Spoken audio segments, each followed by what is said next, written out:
Okay, by now everybody's seen the news where the state of California is looking to ban sales of gas powered cars. Basically, everything has to be electric vehicle, has to be an EV. And there's more to it than just California, because you might think, well, California is only one state. I don't live in California. It's not going to affect me. Well, let's take a look.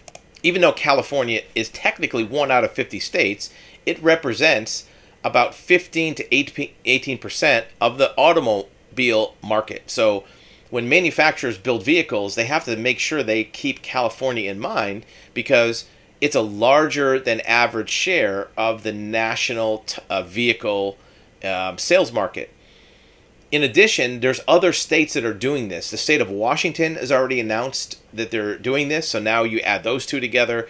There's 4 or 5 other states that have either announced they're going to phase out gas-powered cars within the next, few years, 2030. Some of them have put in place, or they're expected to do so very, very shortly. If you add up all of the states that have already either announced or certainly will, you have about 1/3 of the population of this country living in a state where gasoline vehicles will no longer be eligible to be purchased. In fact, some states will not even allow you to register them. In the state of Washington, the law says not only can you not buy them, but you can't even register them. If you already own one when this law passes, your registration will be rejected when you try to renew it.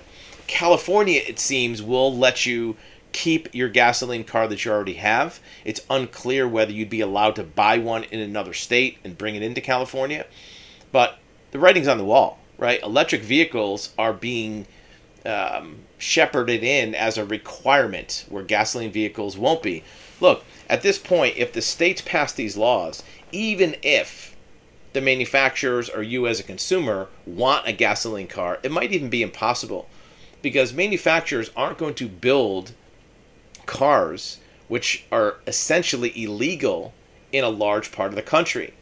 In addition, they're not going to build parts for cars that are being phased out. So if you have a 10-year-old car or 5-year-old car that needs parts, 10 years from now, you might not be able to get parts. A lot of people think, well, I'll just keep my gas car forever and keep driving it.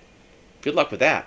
You might not be able to continue to maintain that car in operating condition if parts aren't available. Even things like computer chips or electronic parts or collision parts. What if a car gets crashed and you need a fender and there are no fenders, right? What if the brakes wear out and you can't buy brakes?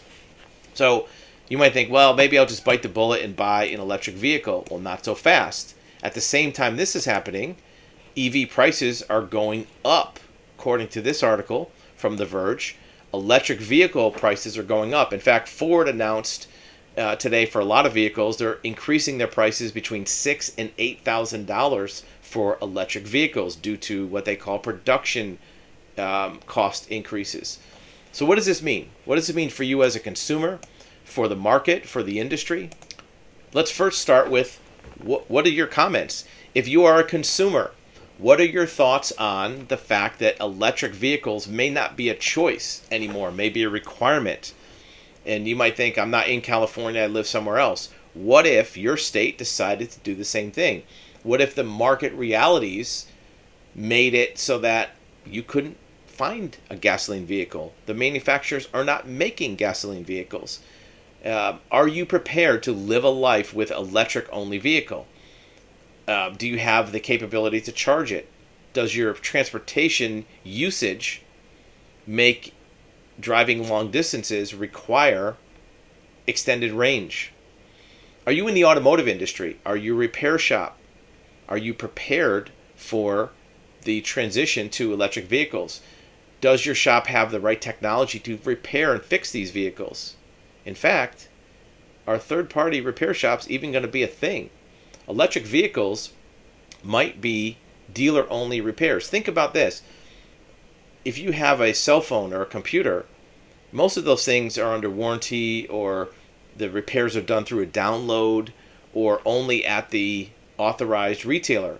It may be that third-party repair shops, aftermarket parts, local garages are not really even needed anymore, because Everything's electronic. There are no mechanical parts. Is that industry going to fade away? What about collision repairs? Well, collision of an EV may be more than just sheet metal. In most cases, the floor pan of a car, basically the underneath of a car, gets damaged in almost every collision. Even light impacts damage the floor pan. That's where the battery is. If the battery's damaged, that's more than just sheet metal repair. That's a mechanical item. That may have to go back to the dealer.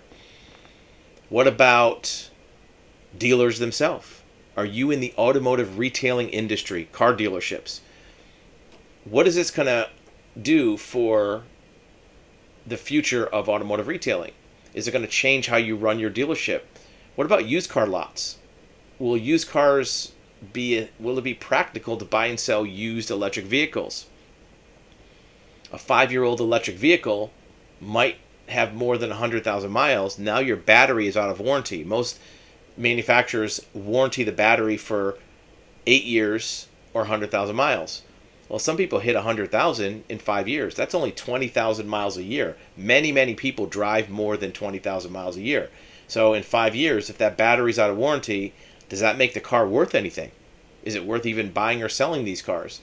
Because the battery, if it costs $15,000, $18,000, is a 5-year-old car even worth that to replace the battery, right? So tell us what your thoughts are. This is all brand new. This is a new world, a new era, all new information. We'd like to hear your feedback on what you think about the transition to electric vehicles and what these new laws changing mean for you, and what opinions do you have about this?